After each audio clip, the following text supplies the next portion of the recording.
Cette semaine à On Jase Moto, je reçois le comédien vedette de la nouvelle série Fragile présentée à Radio-Canada, Marc-André Grondin, ainsi que l'animateur et comédien Francisco Randes.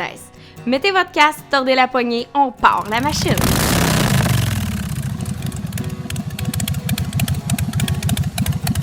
Alors, bienvenue à On Jase Moto, Francisco, Marc-André. Vous êtes des amateurs de moto. Allons tout de suite dans le vif du sujet. Marc-André, tu es un gars qui est quand même très engagé, très impliqué. L'été qui vient de passer, tu as participé, entre autres, à une randonnée de moto par rapport à ce qui s'était passé là, avec George Floyd. Pour toi, c'était important d'y être à cette randonnée-là, de t'impliquer à ce moment-là? Ben oui, j'avais manqué les marches qui avaient eu lieu à Montréal en plus. Puis là, j'ai vu ça passer. J'ai une de mes amies qui m'a invité à y participer. J'avais jamais fait de ride de moto en gros groupe comme ça aussi. Là. C'est vraiment un trip, surtout en plus quand il y a un message qui est passé. Puis je pense que ça revient à ce qu'on disait tantôt. Je pense que c'était une façon aussi de montrer que le milieu de la moto est différent et évolue en même temps que la société. Puis qu'il y a une. Tu sais, je pense qu'il y avait des gens de toute race, de tous âges, de tous milieux, des Franco, des Anglos. C'était vraiment une belle gang là, qui est allée rider pour Black Lives Matter. Fait que je trouvais ça important d'être là puis de faire mon petit bout, là, au moins. Tu sais. Fait que. Mais c'est un trip de rider en groupe comme ça, là, avec du monde qui bloque les rues, puis la police qui fait une escorte, puis c'est quelque chose. Vraiment, là, C'est un trip à vivre, ça, les randonnées de Ouais. moto en groupe. Là, je sais pas si ça t'est déjà arrivé, Moi, j'en ai fait Francisco. une, ouais. C'est un thrill, là. Oui, il y a une énergie qui est très palpable. Là. Ouais. Francisco, tu as animé pendant plusieurs années le show Harley. T'as-tu des bonnes anecdotes à nous raconter concernant le show Harley ou t'as juste ça? Il semble que j'ai juste des anecdotes à propos du show Harley. Écoute, le show Harley, c'est quand même... C'est une patente, là. C'est un univers extraordinaire parce que les Québécois, tu sais, je ne sais pas si c'est encore une statistique qui est vraie, mais le plus grand nombre de motos touring de Harley-Davidson per capita a été vendu au Québec. Oui, on est quand même les champions au Canada, je te dirais. Je n'ai pas les statistiques exactes, là, mais oui. Fait que des tripeux de Harley, il y en a au Québec. Puis on le voyait au show Harley parce que c'était plein, là. Tu sais, le Centre Bell plein à craquer. Puis, comme je te disais, le show Harley, c'est un univers en soi, là, tu sais. Ça sent le gaz, il y a des motos qui roulent live dans le Centre Bell. La foule est quand même déchaînée. C'était quand même assez extraordinaire. Tu sais, des rencontres de fous qu'on a fait. J'ai animé le show Harley avec un pied cassé. Je me suis cassé le pied la veille du show. Puis c'est quand même une de mes bonnes anecdotes du show Harley. Là. C'est quand même pas confortable d'animer un show avec un pied cassé. Puis j'avais pas le temps d'aller à l'hôpital, tout ça. Puis il y a l'équipe de Montreal Production qui organise le show Harley avait fait venir un soigneur du Canadien de Montréal, puis il m'avait tapé le pied. Je chantais absolument rien. Après le show, par contre, quand on a enlevé, puis l'adrénaline est retombée, puis qu'on a enlevé cette espèce de pansement, là, je l'ai senti. C'est un beau souvenir quand même. Tu as aussi, il y a quelques années, si je ne me trompe pas, en fait presque il y a 4 ans, tu as été juge pour le Battle of the King, un concours qui est organisé par Harley-Davidson Canada, à lequel nous, les Harley-Davidson, on a participé. Puis, sans se vanter, on va le dire, on a gagné les rois du custom au Canada. Puis, ça se passait du côté du Grand Prix, les activités à l'extérieur du Grand Prix à Montréal. Tu as été juge pour juger les motos qui étaient faites par les concessionnaires Harley-Davidson au Canada. Selon vous, qu'est-ce qui fait qu'une moto est parfaite? Parfaite. Hey, t'es bien mieux placé que moi pour répondre à ça si t'as été juge. Bien, en fait, il faut dire que c'était les modèles Street qui étaient utilisés. Donc, c'était le lancement. Je pense que les modèles Street avaient été lancés l'année d'avant, les 500 et les 750. Je n'ai pas suivi si c'est encore les mêmes modèles. Oui. Donc, on partait d'un Street, puis on faisait des modifications. Il y a vraiment des gens créatifs et avec une imagination extraordinaire là-dedans. Parce que des fois, on reconnaissait bien le bike, qui a quand même il y a quand même une caractéristique assez signature de cette série-là. Des fois, on ne le reconnaissait pas du tout. Il y a des centaines d'heures, des fois, qui sont mises sur ces bikes-là. Donc, c'est ça qui est beau avec ce genre de bike-là, custom, c'est que c'est aussi le fruit de l'imagination de ceux qui travaillent dessus. Donc, je pense qu'on est au-delà de la conduite puis de l'agrément de la conduite. C'est vraiment... C'est un trip, là. Ouais. C'est de l'art, c'est des créateurs. C'est ça qui est nice avec le custom. Tu sais, c'est de la mécanique, il y a quelque chose de super technique, mais en même temps, il y a beaucoup d'art là-dedans. Fait que, tu sais, ce qui ferait d'une moto une moto parfaite, je pense qu'il n'y a pas d'art parfait. Ça dépend de toi, là, tu sais. Ce qui va être parfait pour lui ne sera pas parfait pour moi, ni pour toi, et vice-versa. Fait que, De best, ça serait d'en avoir 2-3, je pense. Ouais. ben oui. Pour différents goûts. Tu sais, je ne serais pas tant modèle touring, quoi qu'en vieillissant, tu sais, même un street glide tout noir, je trouve ça quand même cool avec les valises, tu sais. Mais j'aimerais pas savoir un moto touring, tu sais, une moto d'aventure, puis un genre de café racer, tu sais, dépendant comment tu files, mais après ça prend le budget aussi. Puis moi, je compare beaucoup la moto à faire de la plongée. Quand tu fais de la plongée, OK. tu es seul avec toi-même, tu entends ta respiration, tu comme... Tu penses beaucoup, puis en moto, c'est le même feeling que j'ai. Là. Tu sais, tu t'entends dans ton casque, tu viens à quasiment plus entendre ta moto, demander quand tu roules vite, là. Puis tu es juste dans tes pensées. Tu sais. J'ai pas de casque, je sais pas rien, je parle à personne. Là. J'écoute pas de musique, je suis juste dans ma tête, puis il y a quelque chose de très spirituel. Là, tu sais. Libérateur aussi, Ouais. certainement. Ouais, il y a quelque chose d'introspectif, c'est vrai, dans la moto. Toi, tu as commencé à faire de la moto quand? J'ai commencé à faire. Bien, j'étais jeune, du motocross, là, quand j'étais jeune à la campagne. Mais moi, ça date de tout jeune. Et je me souviens, j'avais un tricycle, puis mon père, il l'avait modifié, puis il avait fait comme une genre de moto lowrider avec, OK. là, et j'étais fou. Puis après ça, je mettais des cartes à jouer là, dans ma roue dans l'arrière là, pour que ça fasse un bruit de moto. Puis après ça, j'ai eu tu sais, les genres de motocross là, qui pesaient 450 livres. C'était des vélos qui étaient comme des motocross avec une tank en plastique. Là. Tu te Ouais. souviens-tu de ça? Ouais. Et moi, j'ai eu ça, là. Mais dans ma tête, j'avais une moto. Tu sais, donc, c'est fascinant quand tu es jeune, tu vois des motos, tu capotes, là. Tu as hâte au jour où tu vas en conduire. Puis ma première moto, je l'ai eue il y a une dizaine d'années à peu près. Hein. Ouais.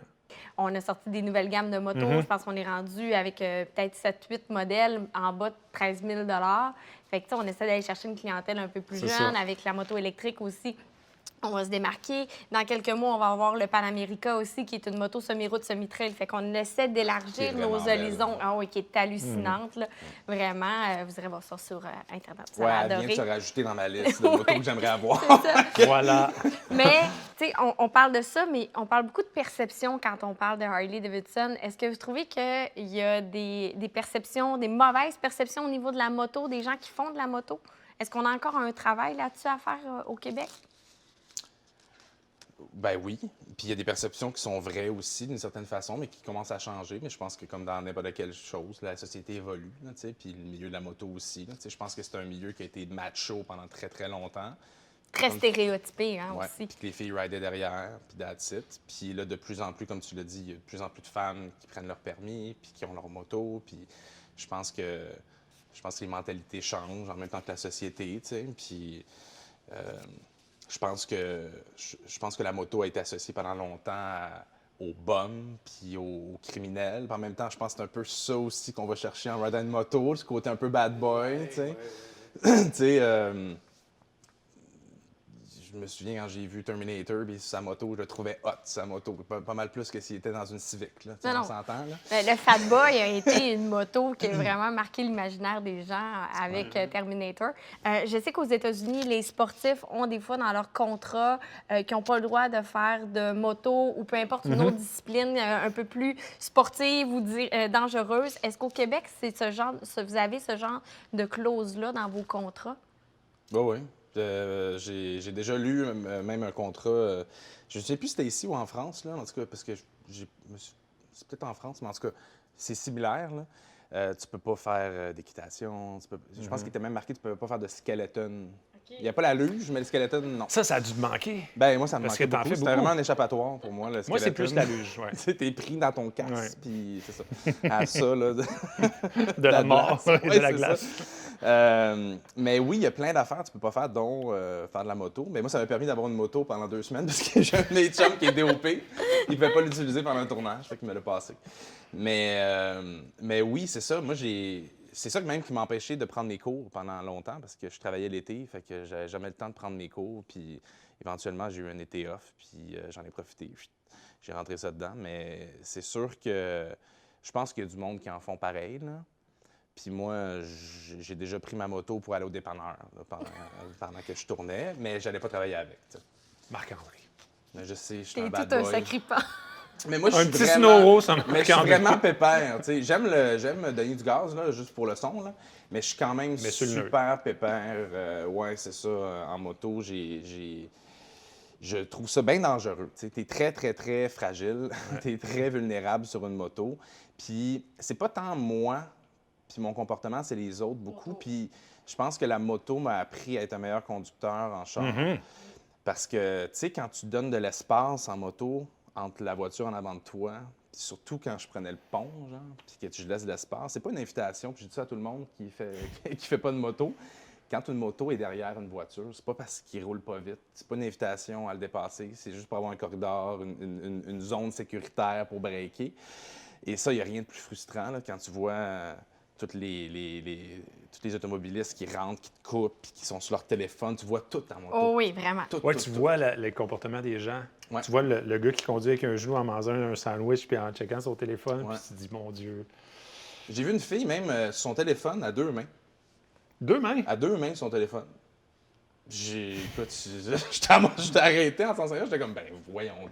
Je n'en revenais pas. Mais c'est ça, tu sais, je pense que la moto te force à être un meilleur conducteur. Ouais. Parce que justement, ça t'apprend que tu n'es pas protégé.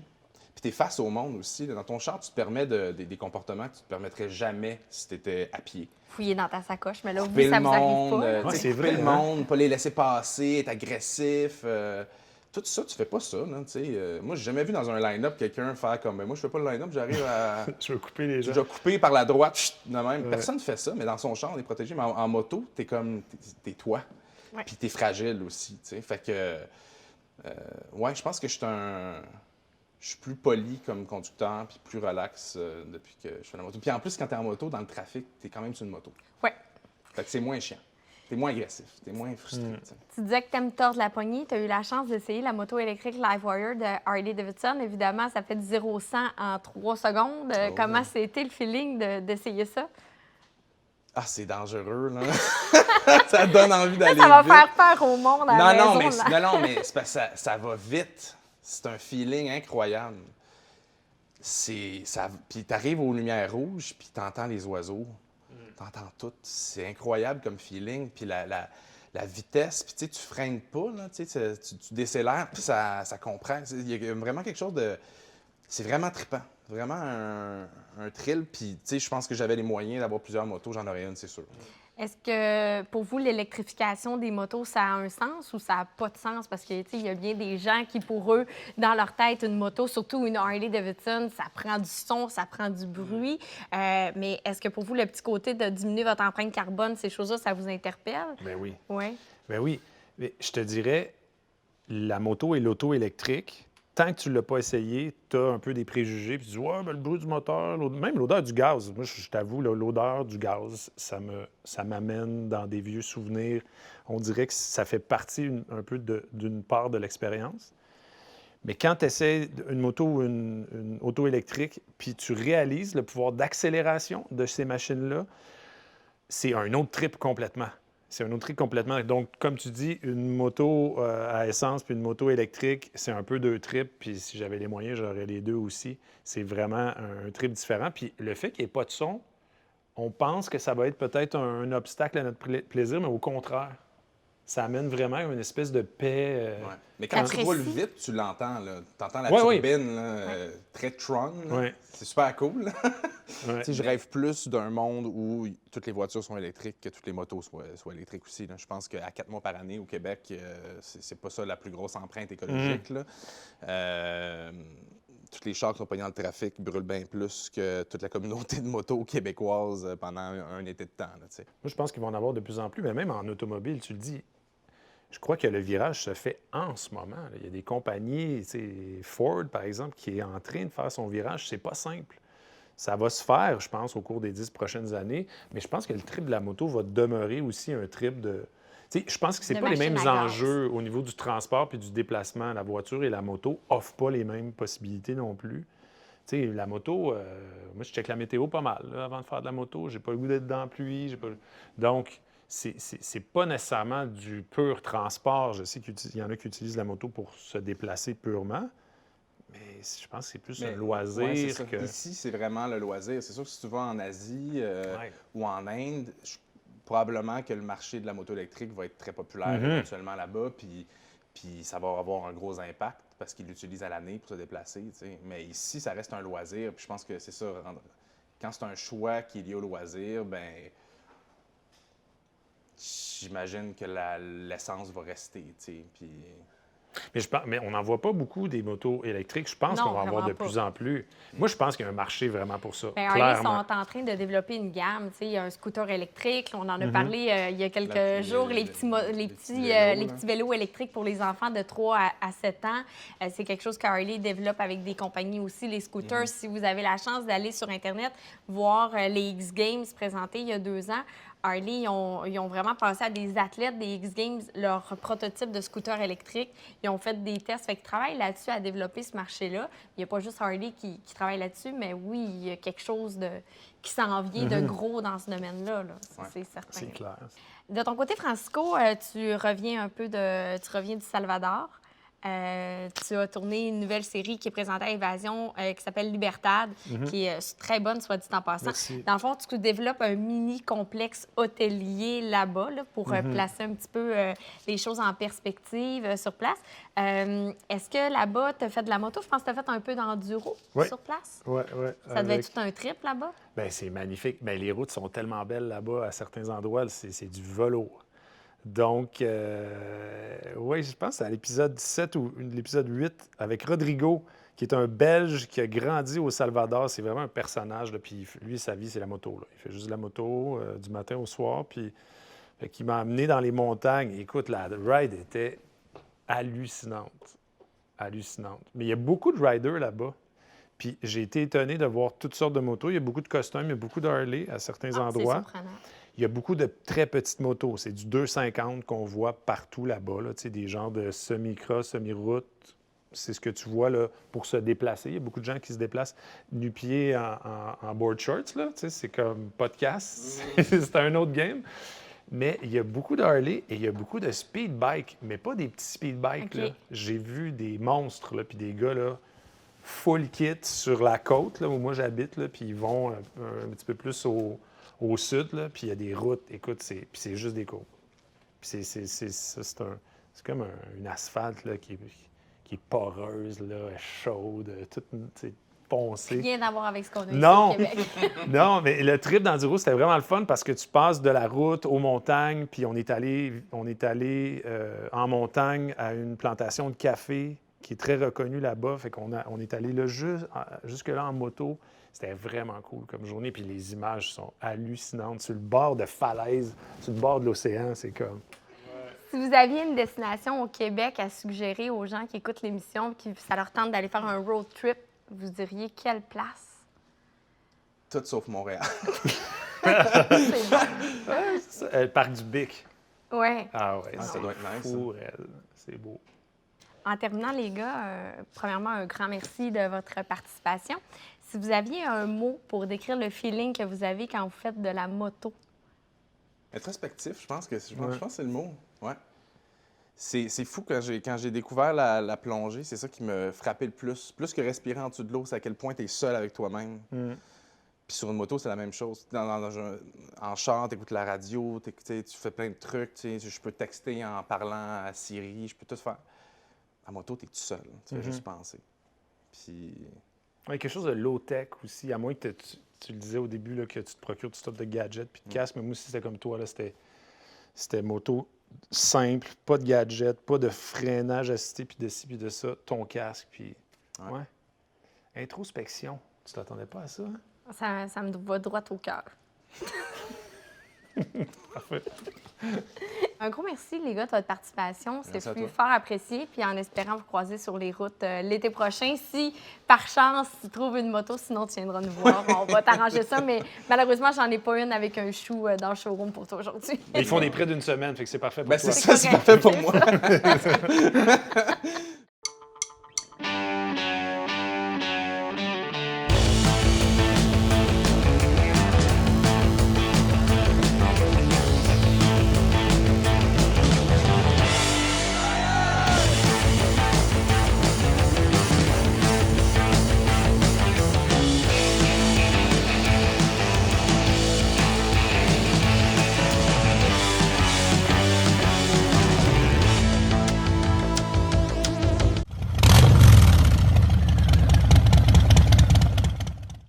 aujourd'hui, pour la capsule historique, on parle d'un vêtement culte dans le monde de la moto, le Perfecto. J'ai à mes côtés le parfait Charles-Édouard Carrier, qui porte à merveille le Perfecto. Ah, ben oui, voilà. Je le porte et j'en parle. Merci. Quel entrée en la matière, Annie. Charles-Édouard, qu'est-ce que ça de spécial, un Perfecto, puis ça a été conçu pour qui à la base? Bon, le Perfecto, là, ce qui le distingue de tous les autres manteaux, c'est son histoire. C'est un manteau qui raconte une histoire. C'est un manteau qui a été conçu à la fin des années 20, en 1928 pour être précis. On est à New York, Long Island précisément, et là, on a un concessionnaire Harley-Davidson qui se tourne vers la famille Schott, qui à ce moment-là, bon, c'est des gens qui sont dans l'industrie du vêtement déjà, et qui demandent, qui passent une commande carrément, qui dit, bien, fabriquez-moi le parfait manteau du motocycliste. Et bien, voilà, 4 générations plus tard, la famille Schott fabrique encore des Perfecto et on le porte encore. Qu'est-ce qui caractérise au niveau du Perfecto ce vêtement-là?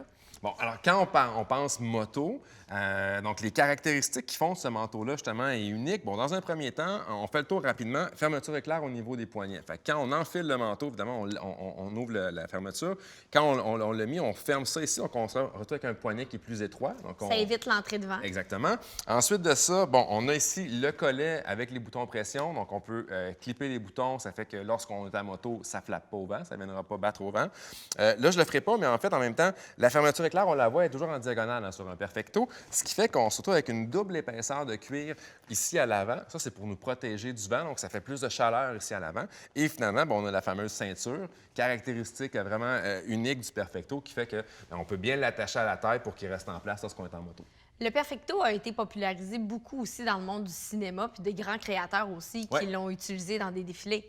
Oui, cinéma, bien, on pense à Marlon Brando, James Dean. Je pense que c'est les deux icônes qui ont porté le Perfecto. René Simard aussi l'a porté. Ah oui? Oui, René Simard a porté le Perfecto. Ça devait avoir moins de charme un peu que Marlon Brando. Bien, de même. je sais pas, ça rock un peu moins. Ça rock un peu moins. Mais bon, en tout cas. Ceci étant dit, les couturiers aussi se sont appropriés. Jean-Paul Gaultier a été le premier à utiliser un Perfecto dans un défilé de mode sur le catwalk. Le catwalk, voilà, merci.